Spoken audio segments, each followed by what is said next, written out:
आगे बात जरा जम्मू कश्मीर की करते हैं और जम्मू कश्मीर के अंदर आज उस एहतजाज की बात करते हैं जो एहतजाज जल शक्ति डिपार्टमेंट के डेली वेजर मुलाजमीन की तरफ से की गई है। आरजी मुलाजमीन की तरफ से आज से बाज़ाब्ता तौर पर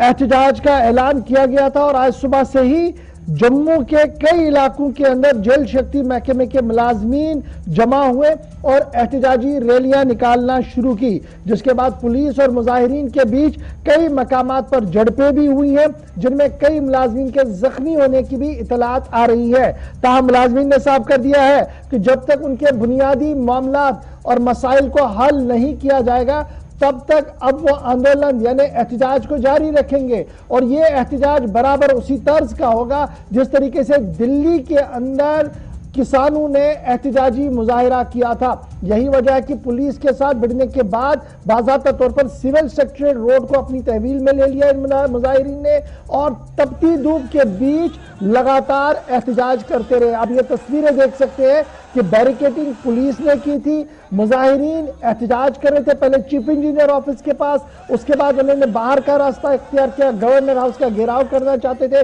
पुलिस ने जगह जगह पर बैरिकेडिंग की जिसकी वजह से कई मकामात पर पुलिस और मुजाहिरीन के बीच तलक कलामी भी हुई है। कुछ मुजाहिरीन आपा खो बैठे जिसके बाद वो बेहोश भी हुए और कई ऐसे मनाजिर जो है वो आज देखने को मिले। सीधे जम्मू चलेंगे। रितिका ठाकुर जो सुबह से लगातार इस पूरे मामले पर नजर रखी हुई थी। रितिका,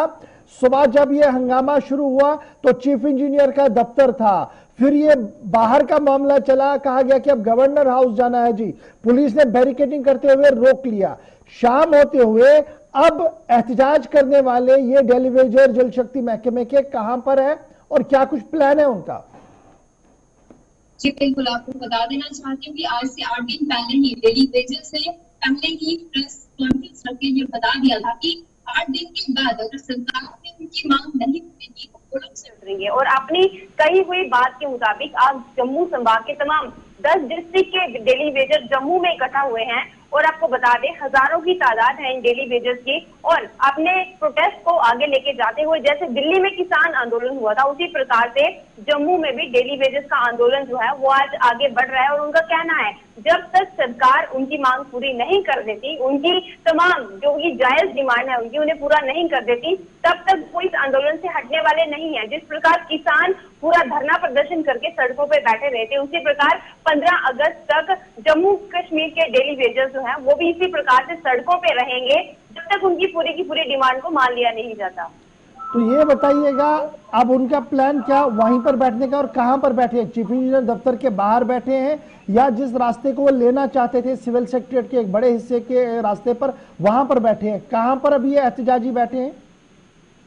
जी बिल्कुल, आपको बता दें कि डेलीवेजर गवर्नर हाउस का घेराव करना चाहते थे और उसी की कोशिश में उनका जो पूरा जमावड़ा था वो आगे बढ़ रहा था, पर जम्मू कश्मीर पुलिस की तरफ से उन्हें रास्ते में रोका गया और इस वक्त अगर मैं बात करूं वो सेक्रेटरीट के बिल्कुल पास जाके वहां पे उन्हें रोका गया है। जम्मू कश्मीर पुलिस की बड़ी टुकड़ी वहां पे तैनात है, जम्मू कश्मीर पुलिस की गाड़ियां वहां पे तैनात हैं ताकि उन वेजर्स को आगे ना जाने दिया जाए और वो वहीं पे धरना प्रदर्शन पे बैठ गए हैं और उनका कहना है कि वो उस रास्ते से तब तक नहीं उठने वाले हैं जब तक कि सरकार की ओर से कोई नुमाइंदा उठ के नहीं आता और उनके मसले को हल करने का पक्का दावा करके नहीं जाता। ठाकुर, अब ये भी बताइएगा जब हम इस पूरी एहतजाज को देखते हैं, धरने को देखते हैं, तो इससे एक रास्ता मुकम्मल तौर पर बंद होगा अगर वो रात को भी वहां बैठते हैं तो आम लोगों को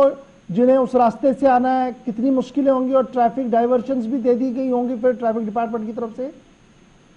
जी बिल्कुल, आपको बता दें कि जहां पे वो बैठे हैं वहां पे चौक है और वहां से एक रास्ता जो है वो अस्पताल की तरफ जाता है, एक रास्ता रघुनाथ बाजार की तरफ जाता है, एक सेक्रेटरीट की तरफ है और एक परेड जहाँ पे कॉलेज है, मार्केट है, काफी कुछ रिहायशी लोग जो है उनका आना जाना लगा रहता है। तो वहां से ट्रैफिक को मोड़ दिया गया है दूसरे रास्ते की तरफ और जो रास्ता ये डेलीवेजर ब्लॉक करके बैठे हैं वहां से किसी भी प्रकार की ट्रैफिक मूवमेंट को इजाजत बिल्कुल भी नहीं है क्योंकि वहां पे पूरा रास्ता कवर जो है वो डेलीवेजर्स के द्वारा किया गया है। तो कहीं ना कहीं इस चीज को मद्देनजर रखते हुए ट्रैफिक पुलिस के द्वारा पूरे मसले को संभाला भी जा रहा है। अच्छा, ये बताइएगा तादाद कितनी है,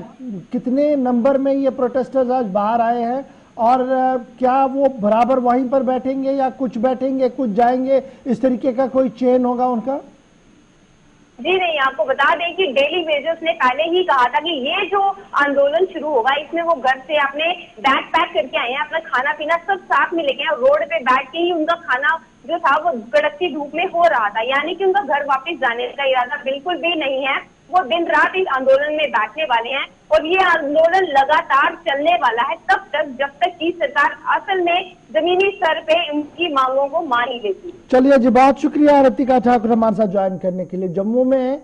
पीएचई डेली वेजर, जल शक्ति डिपार्टमेंट के डेली वेजर्स धरने पर है और माना यह जा रहा है कि अगर ये धरना इसी तरीके से चला तो श्रीनगर के अंदर भी सूरत हाल इस तरीके की बन सकती है, क्योंकि गुज़श्ते दिनों हमने देखा था कि श्रीनगर के अंदर भी धरना प्रदर्शन करने की कोशिश की गई थी। लेकिन बड़ा सवाल ये है कि 5 अगस्त सन 2019 के बाद जब साबिका हुकूमत के बहुत सारे एसआरओज को ख़त्म किया गया, उसके बाद जो सूरत हाल उभर कर सामने आ रही है, क्या इनका मुस्तकबिल तारीख हुआ है या इनके मुस्तकबिल पर कोई जमानत अभी भी बाकी है? ये एक बड़ा सवाल है, क्योंकि कई माहिरीन का मानना है कि जो बड़े ऑर्डर्स थे, जो बड़े एसआरओज थे, जो कैबिनेट डिसीजंस थे, वो रिवोक कर दिए गए थे और उन्हीं रिवोकों में से ये मामला भी है जिनमें कैजुअल, कॉन्ट्रैक्चुअल डेलीवेजर्स का मामला भी है। यही वजह है कि अभी तक भी कोई बड़ा फैसला इस पूरे मामले पर नहीं लिया जा रहा है। तो ये तो मामला था।